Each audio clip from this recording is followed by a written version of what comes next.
shall overcome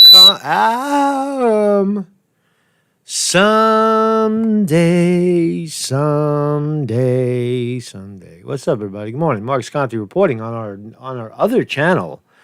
On the other channel, what happened? Holy shit! I'll tell you all about it. If it's censorship, I just wrote a song. Ready? All I can say is I won't go away. I'm here to stay, baby. Censor me, I'll censor you. What's a good guy supposed to do? Ooh.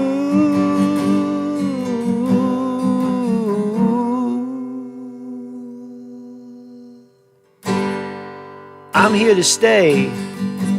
Are you? They won't push me away. How about you? We shall, I think it's we shall overcome. We shall overcome. It makes me when this shit happens, right? When shit like this happens, the obstacle. Hold on a second. Hold on 1 second, man. I gotta take my axe off. Oh, boy. It's at the obstacle. I feel like, you know what I feel like today? You know what I feel like when I whip out my I reach for my grandmother's Afghan when shit like this happens. Or really just, I was reaching for my grandmother's Afghan anyway. So there's no jokes about this. There's no dickery. No dickery will be tolerated regarding my hat, which is handmade. My grandmother made this hat for me. And she would have been, grandmother was from Italy. She wasn't from Italy. She was born here. Her parents were from Italy. It's hard to hear. There we go. It's hard, and she, she'd be 105 years old, I think, by now. She died. She died at 96 years old. So she lived a long time. And she made me this hat. Oops, that looks silly. Oh shit! So she made me this hat, and I wear it once in a while. But when shit like this happens, right, the obstacle becomes the way. The obstacle becomes the way. And this book is it's not the greatest book, but it's based on the life and times and effectiveness of one Marcus Aurelius, the Roman king, the Roman emperor, who said that everything that comes our way in the form of an obstacle is actually the way, is actually what we're supposed to pivot off of. Right? So if we're being severely censored, that's one thing. So are we being severely censored? What the fuck happened? I'll tell you in a second. But we're still alive here. We are still alive. Nothing will change. I will continue to post these fine links on Twitter, on Facebook, on marcusconte.com. And we are broadcasting from Marcus Conte News. The object also with this other channel is that I think the subscribers... What the fuck happened? I'll tell you in a second. But we're still alive here. The subscribership, right, is there's only 13 of us watching. But hey, man, whatever. I'll repost this link to the other page. But 13 strong, we are 13 strong. Spread the word. Just drop the link, share, tell people we're still here, not going away. Right. So the object was to get this. See how the obstacle becomes the way. I had initially tried to get this. Over 1,000 subscribers, and we were very close. In no time, it was almost over 1,000. But over 1,000, then we can monetize the channel. So maybe this is the way, to promote and just move over to this channel, because the other one is severely shadow banned, severely blocked, whereas this one doesn't appear to be. At least right now, I'm sure they'll get around to it after they strike it a few times. But how we doing, man? How's the stream sound? Do we sound good? We're back to normal, right? I see everybody. What's up, Nathan Purvis?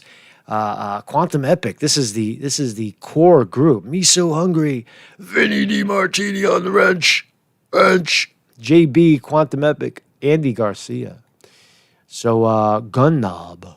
Quantum Epic. What's up, Bill West? Bill West has found us. Quantum Epic. He ho ho is here. He has requested. Who else is here? Who else is here? Tiger Clear. Thank you very much, everybody. Thanks for finding us. And like I said, we won't go away. We're just going to keep writing songs about it now. So I'll tell you what happened. Right, here it is. So apparently I got a copyright strike. A copyright strike for something that apparently happened that I don't know. I broadcasted a while ago. And it has to do with the Kyle Rittenhouse video. Right? It seems to have. But look who struck the video. This is very unusual, right? It's live, thousands to rally against COVID-19 in Germany. Remember that clip I did? I don't know, whatever. But it's Ruptly, Roptly, Ruptly, the spinoff of RT. Why is Ruptly attacking? Why are they preventing independent journalists from reporting on their very, very, very well, great videos? Why would they do that? It doesn't make sense to me.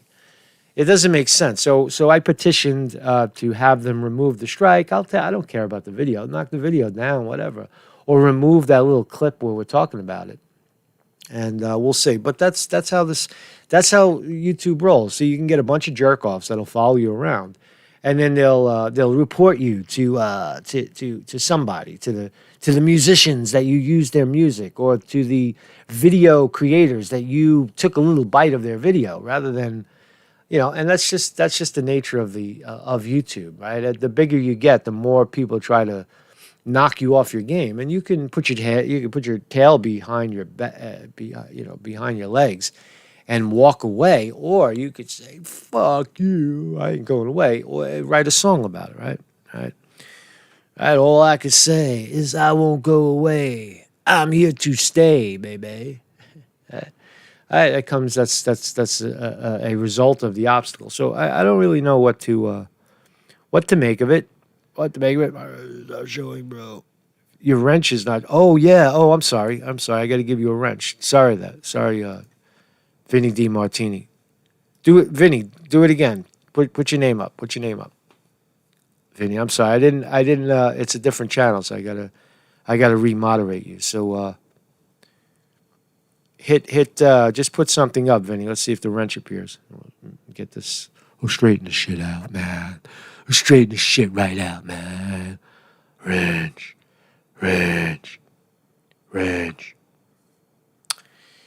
We shall overcome. Still no. Add moderator. I did.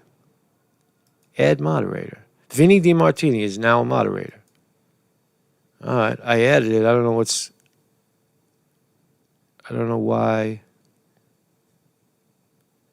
What I'm doing is I'm going to your name, Vinny, and I'm adding moderator. Vinny DiMartini is now a moderator. We'll figure this out. For now, don't be a dick to anybody in the chat, or I'll fucking cut you off. Anyway, man. Hey, Vinny, see if you could, when you go to your three dots on the side, see if it says that you're a moderator, that you could remove things. I don't know why it's not appearing. All I'm doing is I'm adding moderator. I'm in the comments. I'll show you. Yeah. See, I'm adding. I go to your name, right, and I add moderator, right, and it tells me Vinny DiMartini is now a moderator for your channel.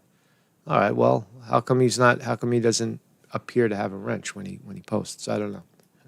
We'll try to figure it out. We'll figure it out. We shall overcome. It's just an obstacle, right? So kindly, like I said.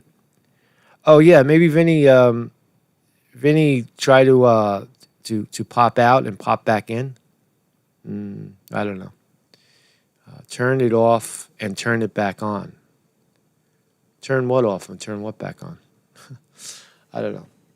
But anyway, let's stay on focus. We got stories. We have stories today. We're not getting we're not letting any of this nonsense bother us at all. All right? So how we doing, man? Oh, we got some people watching. Hey, 28 people found us, man. That's pretty good. That's pretty goddamn good, right?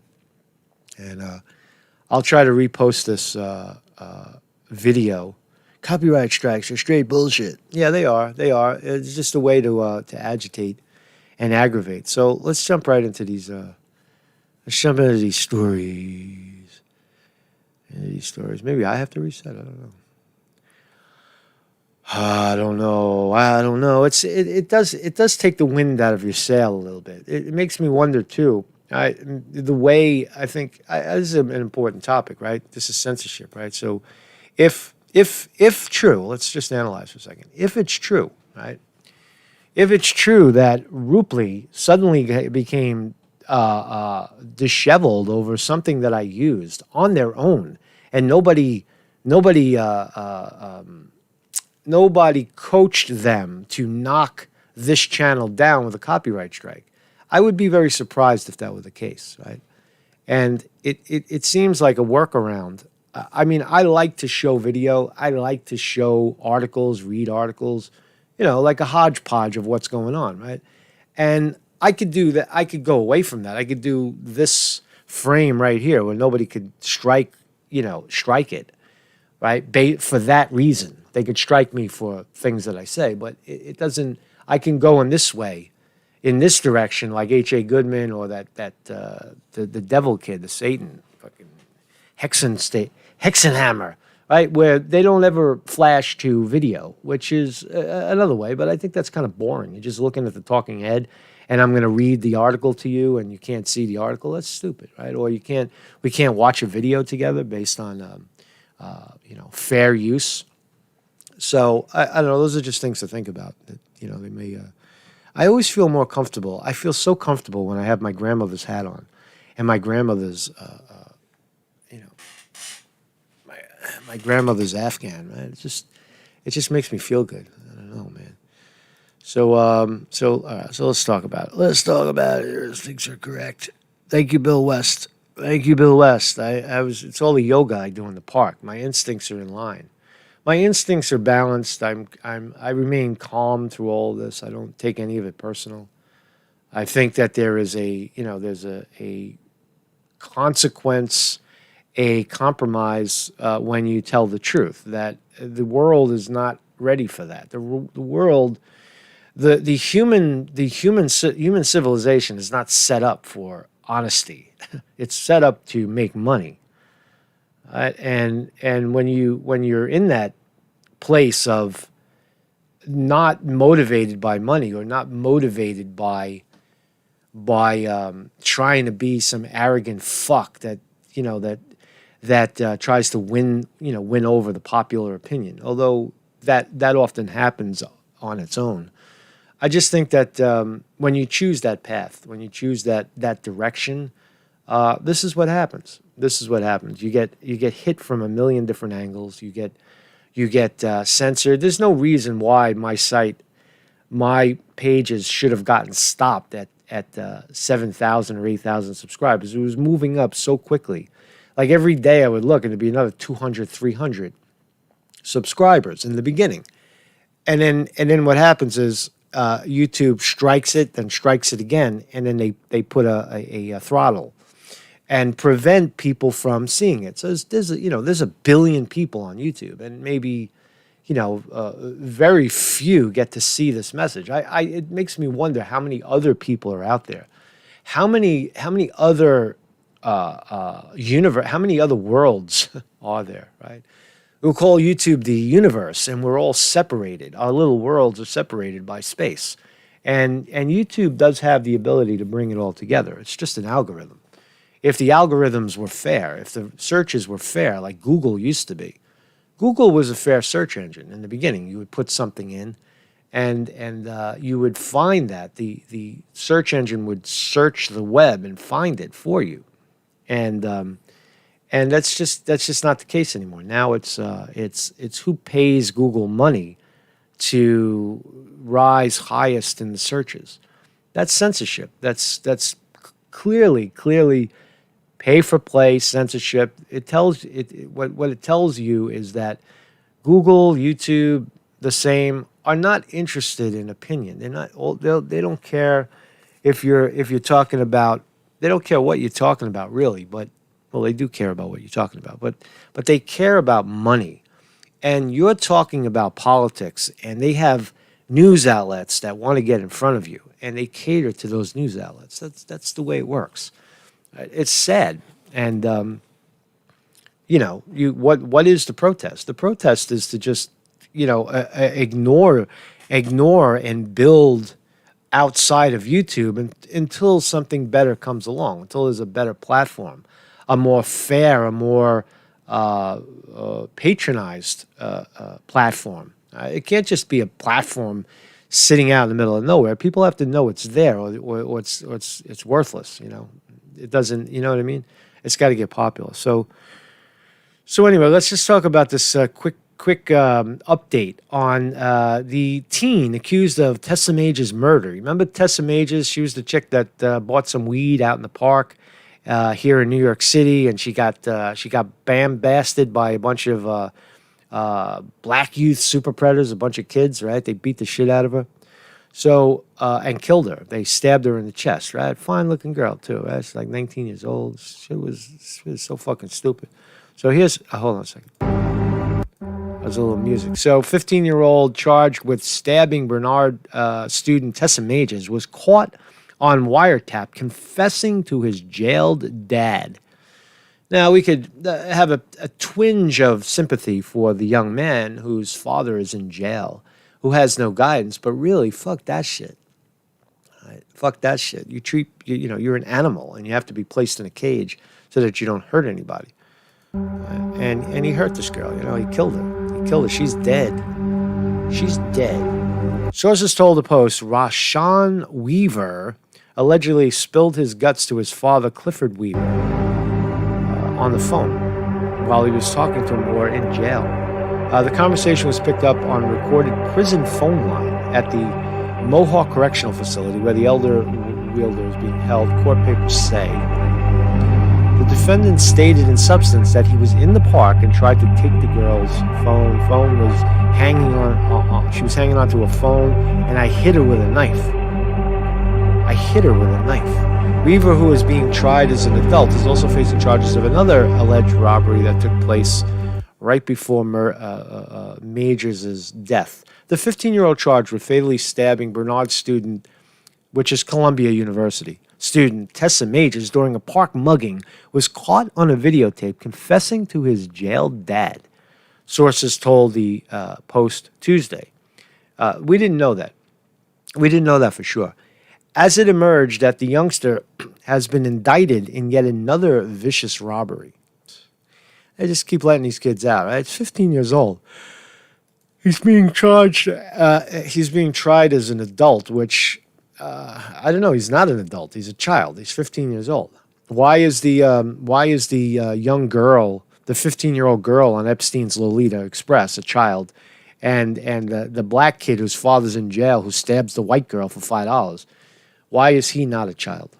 There is that qualifies as systemic racism, just for the record. Right? You're treating one way and treating the other way. And that's fair game for critique. Why is, you know what I'm saying? Why is the girl on the Lolita Express who spreads her legs for some rich guy, right? Why is she a child? And the kid who tries to steal a phone because he lives in the projects and no one's there for him and his father's in fucking jail. Why is he an adult? Does he qualify? Does he have an adult card in his pocket? Why is he, right? You see what I'm saying? So anyway, but that's something to think about. Just taking the other side of it for 1 second. Before he was arrested in December 11, 2019, slaying, Rashawn Weaver allegedly spilled his guts to his father. All right. Quote, the defendant stated in substance, I just read this, what the fuck? A grand jury has indicted the young Weaver and his pal, Keith Bond, 14 years old, for a Valentine's Day robbery committed hours before Weaver was arrested for the Majors murder. At 5:30 p.m., Weaver, Bond, and two others allegedly robbed a man in East Harlem. What's the gist of the story? The gist of the story is that we have a confession in the Tessa Majors murder. The kid confessed. They got the recording. He said it on the goddamn phone, in the jailhouse phone to his father, probably through a window or something. All right. The unarmed man showed up. What else? So Weaver, his face obscured by black ski mask, approached the victim and allegedly asked him, this is the other situation, asked him if he had any weed. Then Weaver and Bond, see weed again, legalize that shit, joined by two unidentified suspects, chased after the man and pummeled him in the head and face before stealing his cell phone. What the fuck, man? I'm trying to add the moderator one more time. I keep trying to add you, Vinny. I don't know what the fuck is going on with that. Anyway, we'll figure it out. The victim suffered 2 black eyes and bruises to his nose and cheeks. Maybe there's another way to do it. Let me see. I'm going to add it over here. I'm going to add moderator. I tried it one more time, Vinny. I tried it one more time. Can't figure the shit out. So anyway, and there's a piece in here that says that will be tried. Prosecutors. There's a piece in here that says clearly, Majors was 18 years old. Clearly says that the two youths will be tried as adults, and that's that. So anyway, he's got. It's interesting too. The kid has a high profile lawyer, Jeffrey Lichtman. That's the guy that defended El Capo. How did that work out? But anyway, he took this case. He took this case to defend the young killer over the girl from the Midwest who got stabbed in the heart for buying some weed on the street. Right? It's wacky, man. It's a wacky world we live in. Bloomberg. So this is crazy, right? Check this shit out, man. Check this shit out. Let me just refresh this. There was a picture there. I remember seeing a picture or a video. Here we go.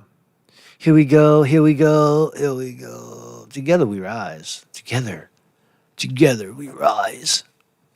Put the gun to your head. You got to watch the videos, man. It tells you what's going on, what they're trying to promote in the world, right? Rise with confidence. Put your fucking mask on, motherfucker. What's this? Justice Chairman of the Florida House of Representatives. I know this area of law well. I spoke to the Florida Attorney General last night, and a criminal probe may already be underway in Florida. Chapter 104 Florida statutes says that it is a felony for someone to either directly or indirectly offer something of value to impact whether or not someone votes.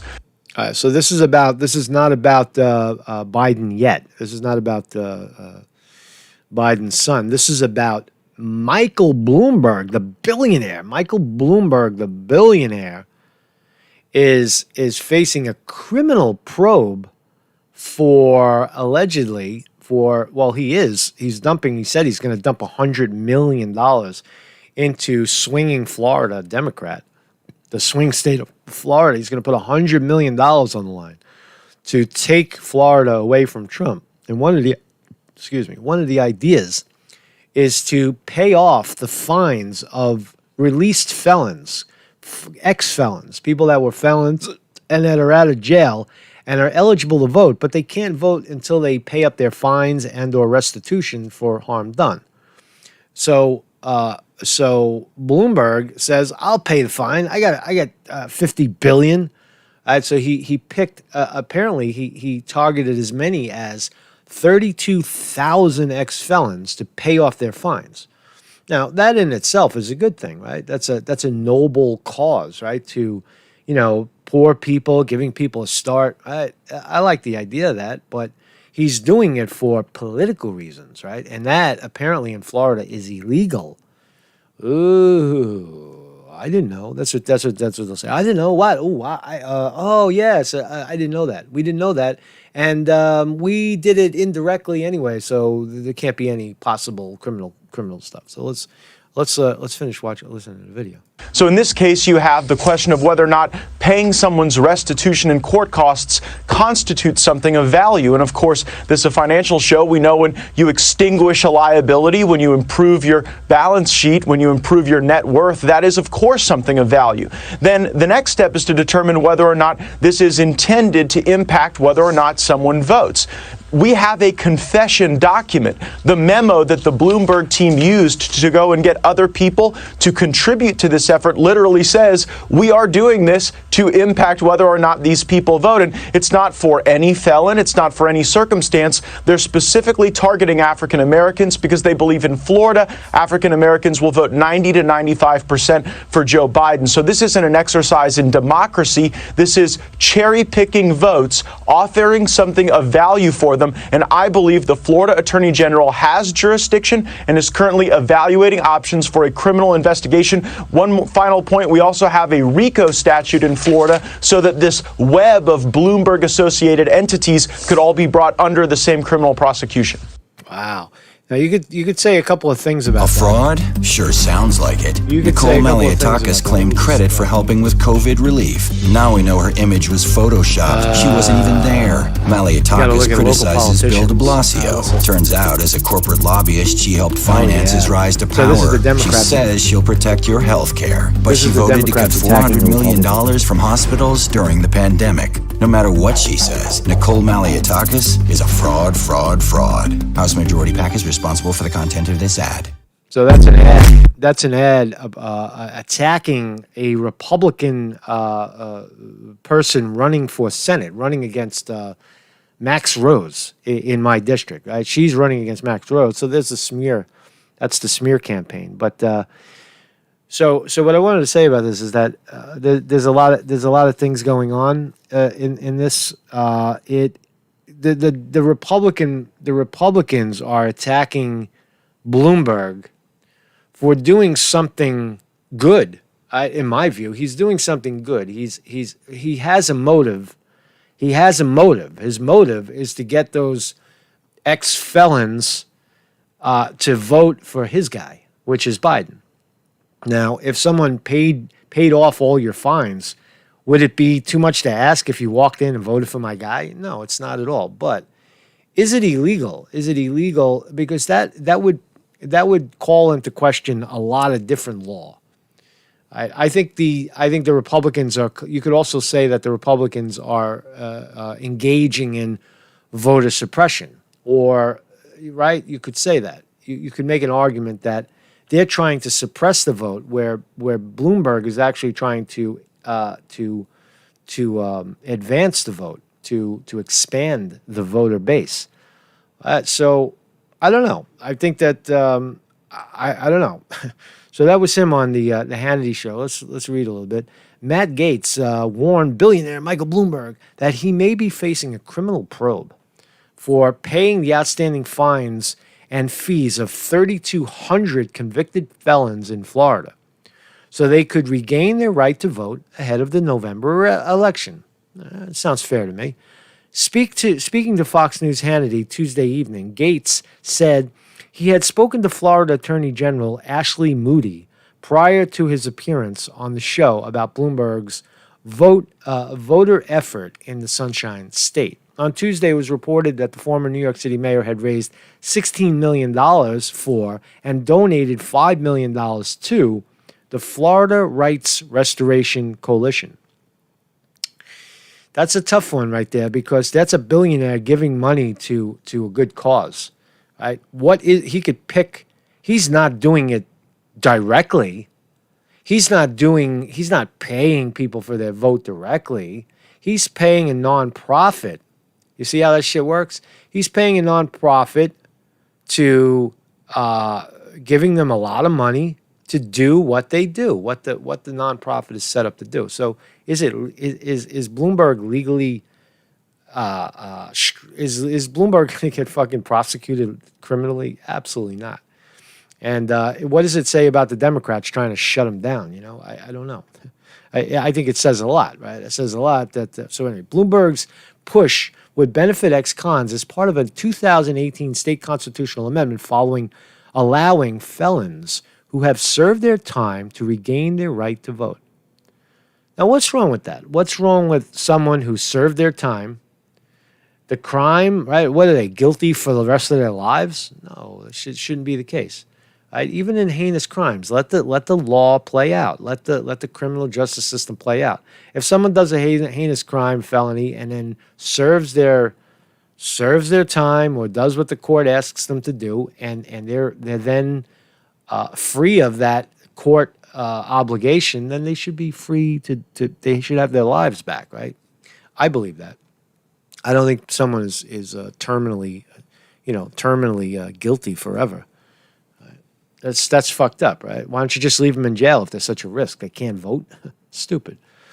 I think they should be allowed, also allowed to bear arms again. Why not? Right? You did the crime. You served your time, whatever time it was, and now you're free. Right? You should be free again. Right? Before they can regain the right, however, they need to pay any fines, fees, or restitution. So that was one way that Florida was preventing them from voting, saying, yeah, you did your time, but you didn't pay your restitution or your fines or your fees. You got to pay that shit. So Bloomberg cut a check, cut the nonprofit organization a check, so that the nonprofit can go out, pay the fines and restitution, and let these people vote again. It's actually rather noble work. Now, the question is, would Bloomberg have done that on his own just because he feels for felons? Of course not. Of course not. But because he's a rich cocksucker and the only reason he's doing it is to swing the vote. Right? That's the reason he's doing it. Now, I think that he's because he's not doing it directly, I don't think that it would be a crime. I think it's just the way business is done, right? That's the way it goes, man. That's the way it goes, man. You got $1 billion, you got a couple of million laying around. You want to buy 32,000, ex-cons and get him to vote for your guy and maybe swing the election, because Florida, that could swing Florida. 32,000 votes in the other direction, that could swing Florida. Right? And then Bloomberg will have done his job. Bloomberg will spend $100 million to swing Florida. Does he break the law doing it? I don't know. Listen to this. I think the guy already said it, but let's listen anyway what they read. It's a third-degree felony for someone to either directly or indirectly provide something of value to impact whether or not someone votes. So the question is whether or not paying off someone's fines and legal obligations counts as something of value, and it clearly does. If Michael Bloomberg was offered to pay off people's credit card debts, you would obviously see the value in that.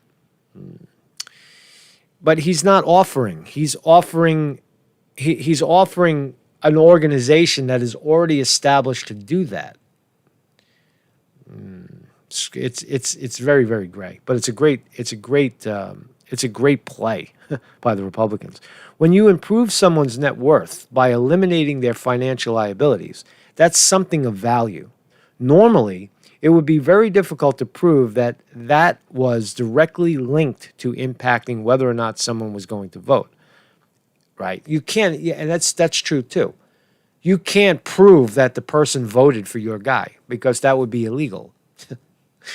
You can't go into the voting booth. You can ask them, say, "Hey, who'd you vote for?" But that's not solid evidence. Some guy, you could tell them, "Yeah, I voted for your mother," and or my mother. If Mike Bloomberg was offered to pay off people's credit card, all right, when you improve someone's net worth by eliminating their financial liabilities, that's something of value. Well, what about the government squashing student loans? Is that could that be seen as a crime? Anybody who gives to a foundation that allows people to be exonerated from 50-year-old student debt, Is that a crime? I think not. I think it's it's noble work, right?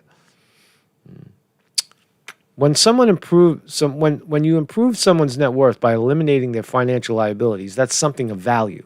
Normally, it would be very difficult to prove that that was directly linked to impacting whether or not someone was going to vote.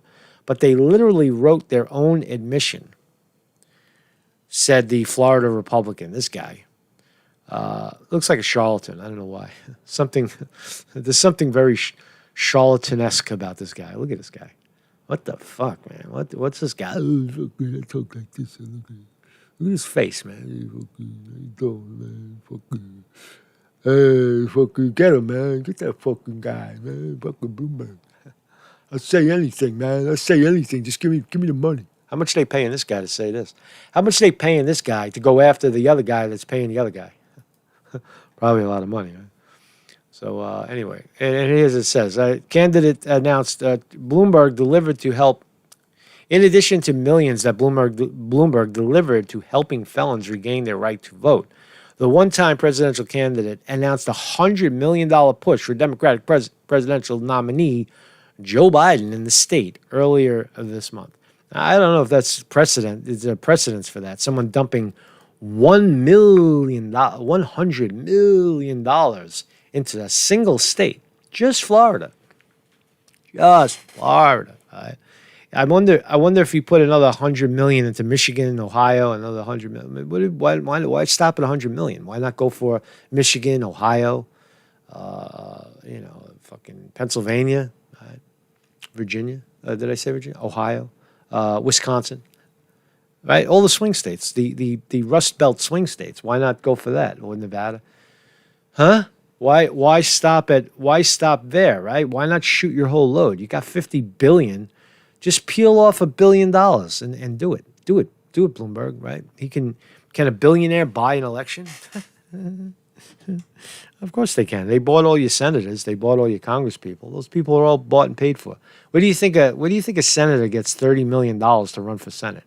What do you think? What do you think? Because he's such a great guy or she's such a great woman, a great integral woman that people line up to give her $30 billion? No, it's corporate money. It's corporate money. It's like, oh, this person's going to do our bidding.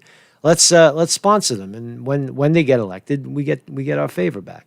And that's precisely why you get censored on YouTube. When you can't say those things, you can't speak those truths anymore for the most part. Right? And you can, but in a small way, right? You get contained. You get put in a little box. Right? That's what we're in right now. We're in a little box.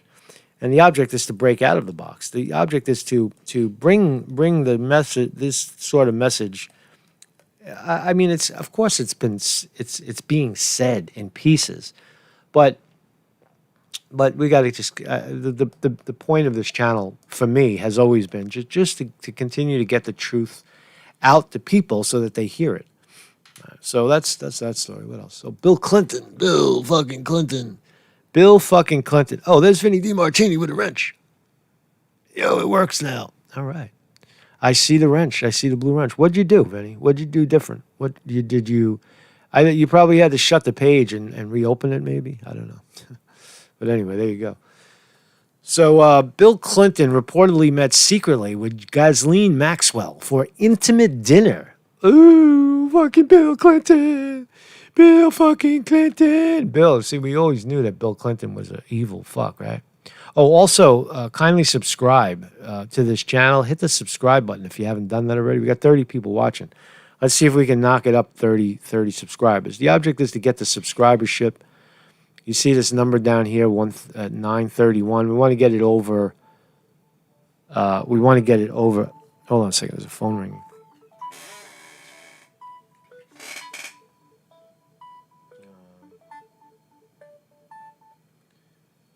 There is a phone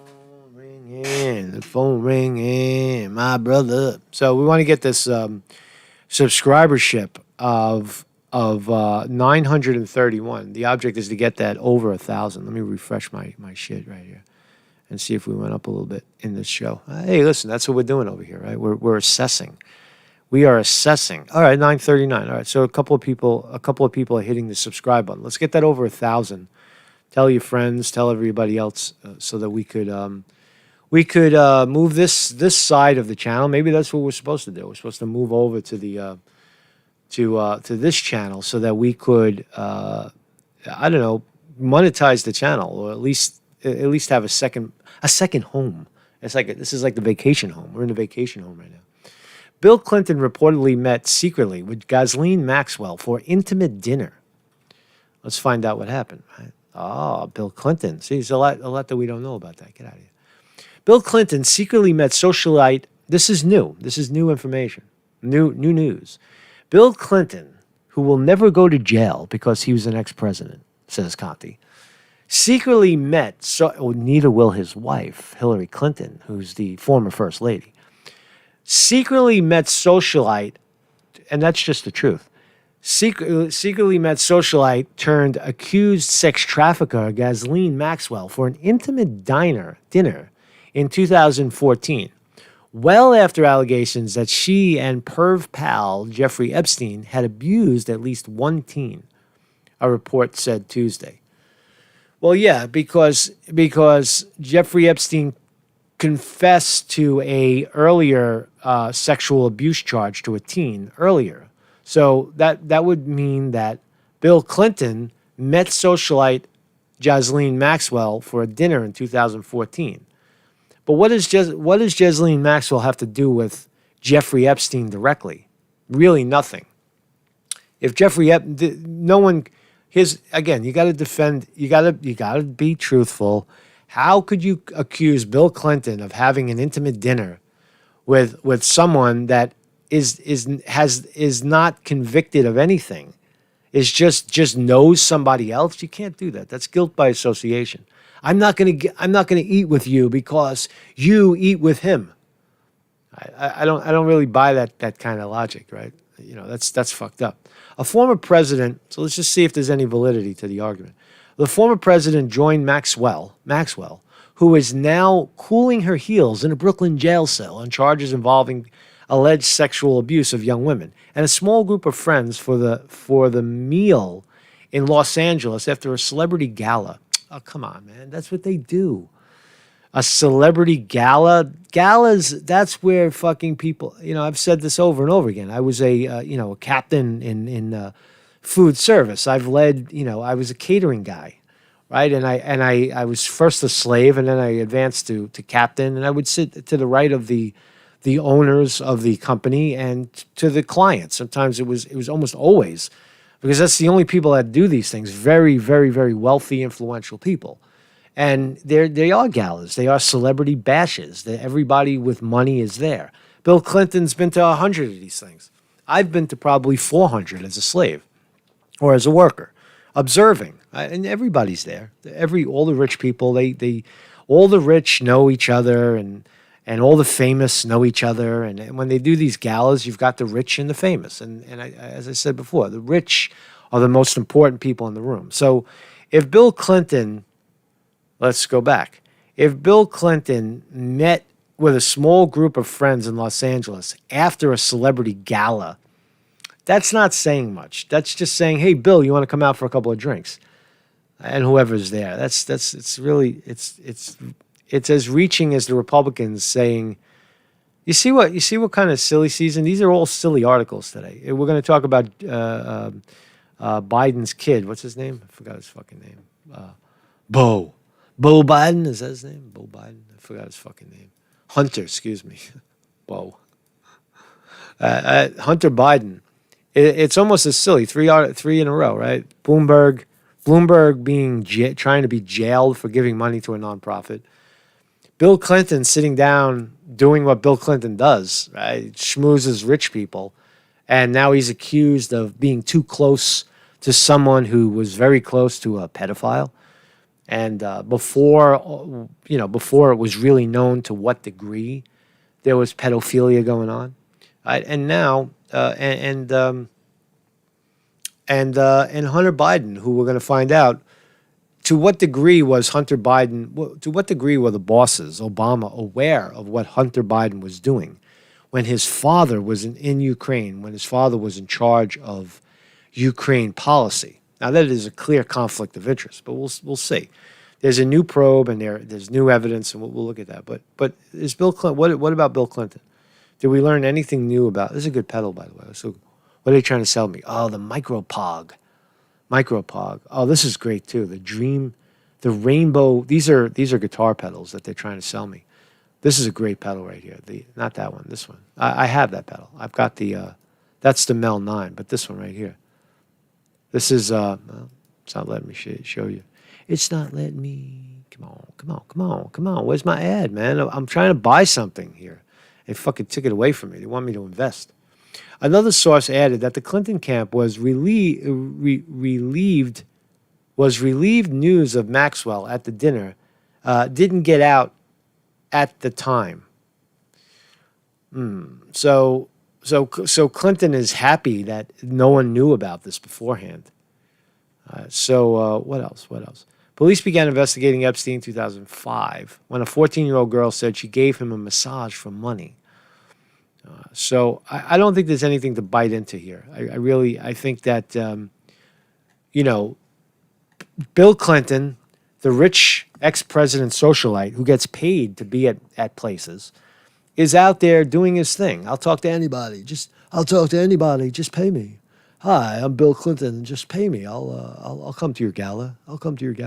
Two first class tickets and a hotel, and I'll be at your gala.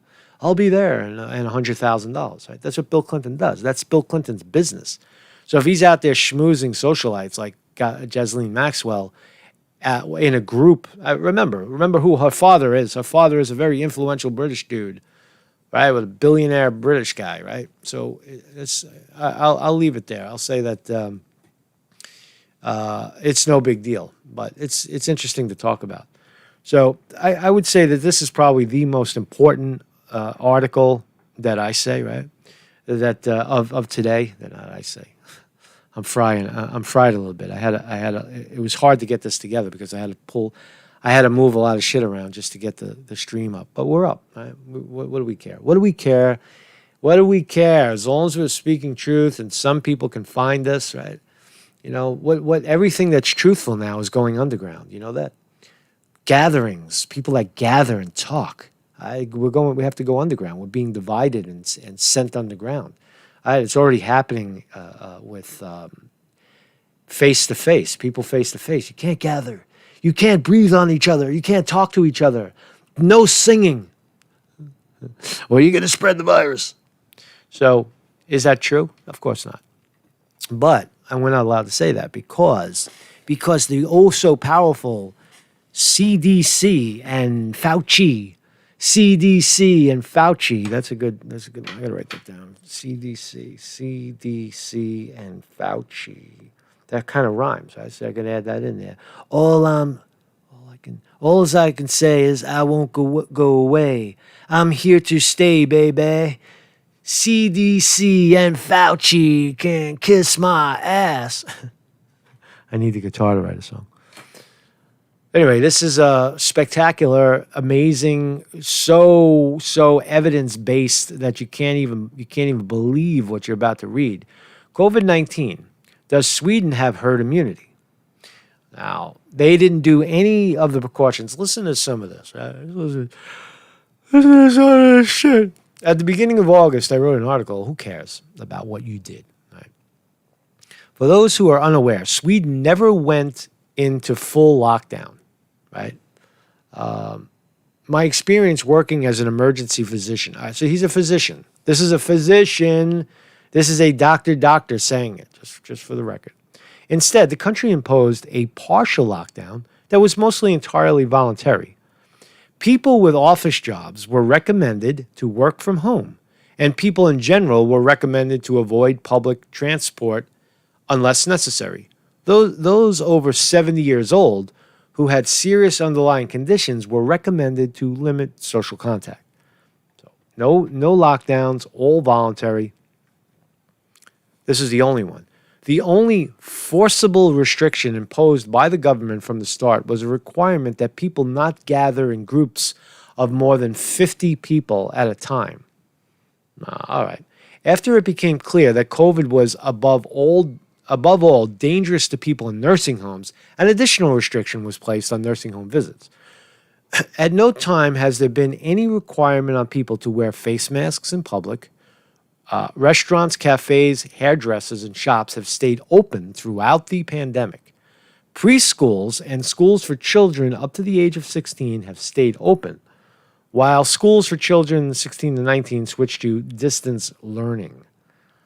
They were probably going to do that anyway. But my personal experience is that people followed the voluntary restrictions pretty well at the beginning, but that they became increasingly lax as time has gone on. So more relaxed than they were, where there was no restrictions, and then they got even more relaxed. As a personal example, my mother and my parents, in-laws, stayed locked up in their homes for the first 6 weeks or so of the pandemic. After that, they couldn't bear to be away from their grandchildren any longer. So how have things developed in the last 6 weeks? Well, I haven't seen a single COVID emergency a patient in the emergency room in over 2.5 months.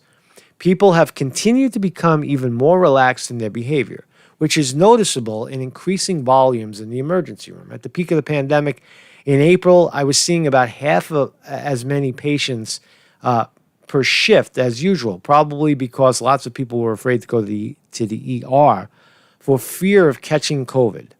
Now volumes are back to normal. When I sit in the tube on the way to work, it is packed with people. Maybe 1 in 100 people is choosing to wear a face mask in public. That's about the way it was in the past. Every once in a while, someone would feel a little sick and they put a mask on, right? I've done that before. When there was heavy smog, I've worn a mask in heavy, when there's, when you're walking around sometimes and there's just a lot of fumes. I've done that before. I don't know if it works or not, but it makes you feel a little better for a moment, that you're not breathing directly into the fumes. You are. You're not breathing directly into the fumes. You let the mask catch a little bit of the shit that's coming in, right? The thick smog, right? So what else? In Stockholm, life is largely back to normal. If you look at the front pages of the tabloids, on many days, there isn't a single mention of COVID anywhere. As I write this, the front page of the two main tabloids have big spreads about arthritis and pensions. Apparently, arthritis and pensions are currently more exciting than COVID-19 in Sweden. What does that say? What does that tell you? Is that, and the fake media here won't cover it. In spite of this relaxed attitude, the death rate has continued to drop. When I wrote the first article, I wrote that COVID had killed under 6,000 people. How many people have died now, 6 weeks later? Actually, we're still under 6,000 deaths. On average, 1 to 2 people per day are dying of COVID in Sweden at present. And the number continues to drop. So what does it say? It says that it based on this epidemiological study, the whole fucking country of Sweden, it says that asymptomatic transmission is very rare and likely not at all. It's also saying that the disease itself is not contagious in the ways that we think it is. By keeping people, you don't benefit from keeping people away from each other and wearing a stupid debilitating mask on your face, a diaper on your face. That's what it tells us. Right? This is evidence. Evidence. What are you going to do? Condemn Sweden? Shut down Sweden? Embargo Sweden? Sanctions on Sweden because they don't wear masks? Because that could come, because you can. The country's run by psychopaths and opportunists, guys like Bill Gates who have enormous influence over the psychopaths that they pay to run for election. So there's evidence. There you go, man. There's a doctor in Sweden saying that he's laying it out for you. If you want to read the article, I'll give it to you. Here it is. It's on Zero Hedge. Pow, right there. I dropped that shit for you. So there's a doctor. I don't know what else to say about that. It's what I've always believed, that asymptomatic transmission is rare. Is very rare. So how we doing, man? Well, it was a long stream. We're out here. We're out in the brush. We're out in the brush. How many people watching? Oh, we got 25 people watching. Not bad. Not bad. Not bad. Not spectacular like we will, but we'll solve that problem. I'm still dealing with Rupley to try to lift the strike. See if they'll do it. I asked them. If they lift the strike, then we can stream back on that channel. If not, amazing. 90 days of no live stream. I could still put video up, but you can't live stream. Senate Republicans release explosive report on Hunter Biden, Burisma. Let's find out. Is it explosive? Let's see what they found out. Let's see what the Republicans found out. Senate Republicans have released their long-awaited report on Hunter Biden's... Oh, by the way, if you're thinking like, oh, Conte's cursing with his grandmother's hat on. No, I cursed in my grandmother's basement. My grandmother was a fan of my... Well, not a fan, but she tolerated my band, Barney Rubble and the Cunt Stubble. We used to play in her basement, practice. So my grandmother's cool with that shit, man. I'm guided by my grandmother. Senate Republicans have released their long-awaited report on Hunter Biden's work for Ukrainian gas company Burisma Holdings during his father's time as vice president. A long-awaited report. Oh, boy. The 87-page report was released Wednesday. Now, this is also... don't pay attention to Bloomberg. Bloomberg is a criminal. But the Republicans that put together 87 pages to smear a guy running for president's son, right, is bad. It's just fucked up, right? This is politics. But let's look. Let's see if there's anything deep and interesting about this new report. 87-page report was released Wednesday by Senate Homeland Security and Governmental Affairs Committee Chairman Ron Johnson and Senate Finance Committee Chuck Grassley. I like Chuck Grassley. He's a good guy. He did great work when it came to the DNC hack and the Russia fraud. He also was one of the first people to say that there was that Imran Awan was part of a spy ring in Congress, stealing information and selling it right directly from Congress. He also stumbled on the Seth Rich possible, DNC hit. That's all Chuck Grassley. So Chuck Grassley's genuinely awake to some of those things, and he oversaw the probe. The investigation and subsequent report was hampered with delays, first due to impeachment proceedings earlier this year, and then by coronavirus pandemic. The probe found that in 2015, two Obama administration officials voiced concerns to the White House about the possibility that younger Biden served on the board of Burisma could create the appearance of a conflict of interest as his father oversaw Ukraine policy. Now you think, of course. Now, is this wrong? Is this Joe Biden and his son enriching themselves on the back of their jobs, on the back of the taxpayer? I give you what you want. I'm Joe Biden. I'm the vice president of the United States, assigned to oversee stuff in Ukraine, and I'm in a position to give you some benefit. I'm in a position to give you some support from America, the taxpayers, from the great nation of the United States. That's my position. That's who I am. I'm the vice president. And oh, by the way, I got a son. And his son gets a job and enriches himself to the tune of $50,000 a month in pay to a job that he never even attends. Now, is that bad? Of course it's bad. Is it uncommon? Is it uncharacteristic? Is it something that doesn't happen in politics every day? It's called quid pro quo. You do me this favor, I do you that favor. Is it uncommon in politics? No. They all do it. Trump does it. They all fucking position themselves for wealth. Look at Obama. How did Obama end up with $80 million, $24 million home in California, a home allegedly in the Caribbean. He's out there sailing with billionaires. And how did he do it? What did he do it by exercising the will of the people? No, he did it by giving favors to the corporate elite, the people that then, when he's out of office, now it's payback time. That's how that works. Right? So is what Joe Biden did for his son Hunter Biden bad? Yes. Is it unusual in politics? I got to say no at this point, unless we find out something new. So the probe found that in 2015, 2 Obama administration officials voiced concerns. Whoop-de-fucking-do. The report stated that Obama White House knew that Hunter's position prevented, quote, the efficient execution of policy with respect to Ukraine. How did they know? How did the Obama White House know for sure? This investigation has illuminated the extent to which officials within the Obama administration ignored the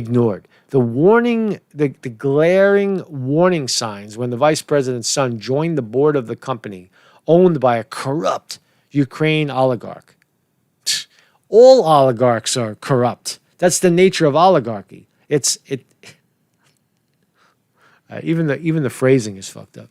The report's executive summary stated, all right, quote, even though Hunter Biden's position on Burisma's board cast a shadow over the work of those advancing anti-corruption reform in Ukraine, the committees are only aware of 2 individuals who raised concerns for their superiors. It continued, despite the efforts of these individuals, their concerns appear to have fallen on deaf ears. So, think tank, people saying, I don't think Joe Biden's kid should be doing this. And some others say, yeah, well, whatever. Who cares? Everybody's doing it. Everybody's doing it. Now, did Joe Biden know that he'd be running for president? He probably thought Hillary Clinton was going to be the president. Right? Now he's running for president. He's got to face the music. Is he as guilty as every other fucking scumbag politician that is up there? Absolutely.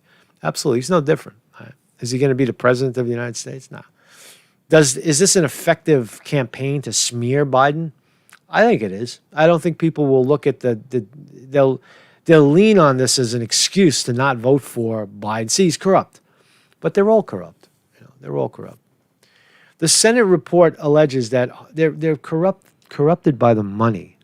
When you say corrupt, that means that they're corrupted by the money. Look at Joe Rogan, right? $100 million they paid him, Spotify. And not even a few months in, Spotify tells him they edited something that he said and forced him to go out and apologize about what was it? I forgot what it was about. The wildfires in Oregon, Washington, and California. Joe Biden said, it's possibly arson. They've already arrested a couple of people, and then they forced him because he took the money to go back and change his tune. Right? You want that $100 million, don't you, Joe? Right?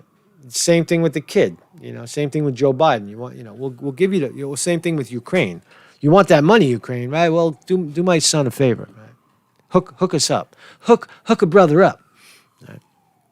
It's the way of the world. Right? It is the way of the world. It shouldn't be the way of our politics. It shouldn't be where all the favors are done for a couple of rich people, and the rest of the populace has to follow these ridiculous rules and laws and masks and distance and taxation and famine. Right? But anyway, this is how the wealthy run. Right? The Senate report alleges that Hunter formed significant and consistent financial relationships with the founder of Burisma, Mycolas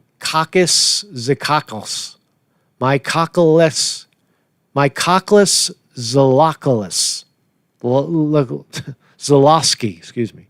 Mycolas Zalowski, that's her name. That sounds pretty good. And sounds like a superhero. And his business partner, Devin Akers' firm, made millions of dollars from that association while his father was vice president. Made millions of dollars, Joe Biden did, or Hunter did. Hunter did and then gave some to daddy for a Christmas present. The committees also say they obtained records from the U.S. Treasury Department which show potential criminal activity relating to transactions among the between Hunter Biden, his family, and his associates with Ukraine. Now, you could say every fucking thing that people do. You walk across the street, criminal, trespassing, jaywalking, right? Someone enters a building and it shouldn't be there. Just walks into a building, criminal trespassing. Right? There's so many instances where, or you give a donation, like with Bloomberg, he gives a donation to a nonprofit that gets felons their right to vote back, and he's considered a criminal. Anything. Once you put something under the microscope, you can draw conclusions that there's criminal activity. But that's conspiracy. That's kooky, crazy, retarded shit. It's not based in reality. It's not based in fact. Right? It's not.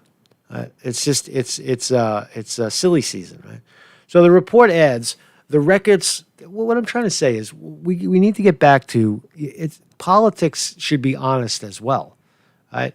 Look at Sweden, for example. They have no problems there. They have a lot of political problems, but they have no problem. They solved their COVID-19 problem by not calling it a problem, by not inundating the whole fucking country with the poison idea that they're going to die from a fictitious disease or a disease that is borderline flu. Biden spokesman, what else? Biden had no material experience to serve on the board of the energy and gas company. It's not qualified. But isn't that the same as, you remember when Hillary Clinton appointed, when she was Secretary of State, she appointed some IT guy to a nuclear board, the board of nuclear experts, and he had no fucking idea. He just he gave $100,000 or $1 million to the Clinton Foundation, and he got himself a job. Quid pro quo. That's what it is, right? It's not rare. It's what happens. It's you buy, money talks. Money talks in the world of elites. It's like all this bullshit about what the people want and fucking, what are you talking about? How much are you going to pay me? I own the media. You're going to tell me what I got to print? You're going to call me fake news? Fuck you, man. I own the motherfucker. And I print what I want to print.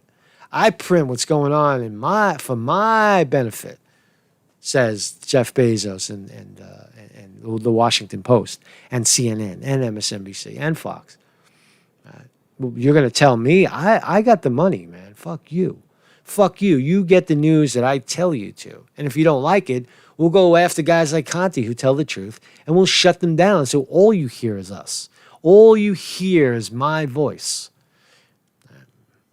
So Biden's spokesman, Andrew Bates, slammed Johnson and his investigation, arguing that Wisconsin senator wasted months diverting the committee. All right, I'm done with this thing. Let's see what else we got here. Hunter Biden raised counterintelligence and extortion concerns, may have participated in sex trafficking. Hey, man! They're trying to throw the book away on this guy, man. This guy's just an idiot. He's just the son of a moron. That's who Hunter Biden is. He's some rich kid, and he went to daddy and he said, "I gotta make a living on my own. I can't do it, Dad. Help me. You're the president's the fucking right hand to the president. Help me. And he goes, help me. I'm fucking, come here, kid. Come here. Come on, man. Come on. Hey, you see him, he got his kid in the headlock. Come on, man. I'll get you a job. I'm giving him a noogie. Scranton, we're from Scranton, man. We're born from Scranton. That's what he's saying, right? A long-awaited Senate report on Hunter Biden's financial dealings with Ukraine, Chinese, and Russian businesses created potential criminal financial give us the facts. Just give us the facts. Right? Report found millions of dollars in questionable financial transactions between Hunter Biden and his associates and foreign individuals, including wife of the former mayor of Moscow. Is it quid pro quo? Yeah, it is. It is. It's inescapably quid pro quo, but we've already known that, right? Is it criminal? They want to make a criminal probe about it? Then you got to lock up every politician in the game. Anybody who's taken money, Nancy Pelosi, go look at her background. Do a deep dive into how Nancy Pelosi accrued $100 million in the course of her 70-year career, however many years, and you will find the same exact stuff going on in the form of donations. The Clinton Foundation was a cesspool of quid pro quo. The money flows in, the favors flow out. Just straight up. Hillary Clinton and Bill Clinton apparently have an actual book of who's next. They keep a record of who gave the donation and what kind of favor we're going to give in exchange. It's common. It's so common. If it pisses you off, then right. Look at the Republicans too. They do the same thing. No specific instances come to mind, but you could certainly find them if you dig. So what's the outcome of this? Hunter Biden received $3.5 million wire transfer from Elena Baturina, the wife of former mayor of Moscow, according to the report. So it's big money. It's not little transactions. $3.5 million wire transfer to Joe Biden's kid for what? For what? It's staggering, but what I'm saying is it's not uncommon. The Treasury records acquired by the chairman show potential criminal activity relating to transactions among and between Hunter Biden, his family, and his associates with Ukraine, Russia, Kazakh, and Chinese nationals.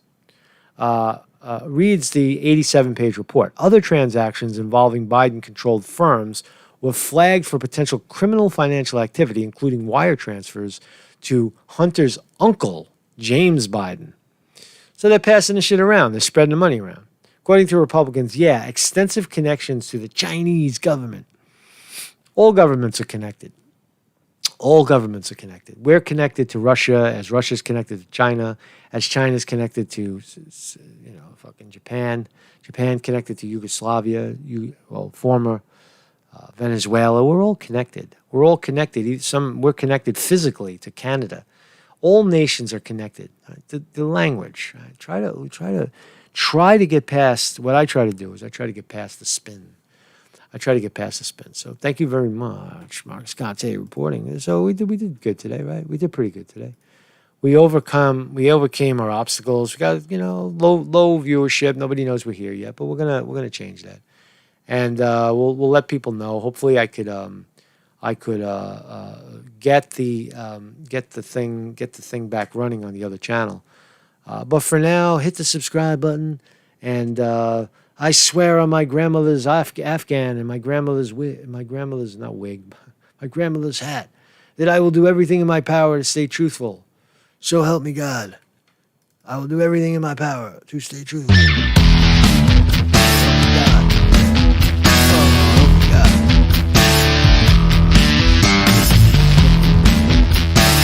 Everybody in the chat. Oops.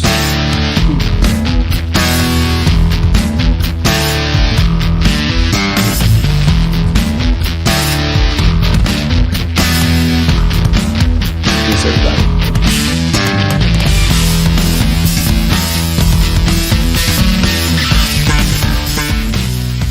Jessley Snipe says, "I'm sorry your channel is being so fluffy." Yeah, but I'm not being fluffy. Do I look ruffled? Do my feathers look ruffled? Not really. I feel very serene.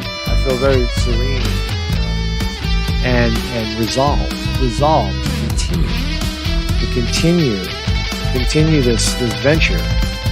Whether once we get off YouTube, so we don't have to deal with this shit. We've got to deal with it.